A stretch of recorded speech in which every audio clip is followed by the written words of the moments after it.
বৈষম্য বিরোধী ছাত্র আন্দোলনের পর রূপগঞ্জ উপজেলা বিএনপির নেতাকর্মীদের নামে দায়েরকৃত হত্যা মামলা থেকে অব্যাহতির দাবি করা হয়েছে।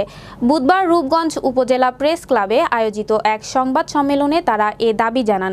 সংবাদ সম্মেলনে লিখিত বক্তব্য পাঠ করেন রূপগঞ্জ উপজেলা যুবদলের সিনিয়র যুগ্ম সাধারণ সম্পাদক মোহাম্মদ শামীম মিয়া।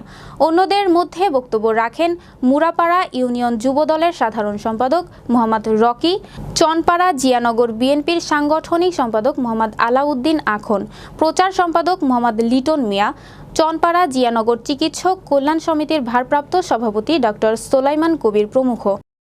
আপনার যে মার্ডার মামলা তারা করেছে, ওই কারা কীভাবে মারা গেছে এটা আমরা জানি না।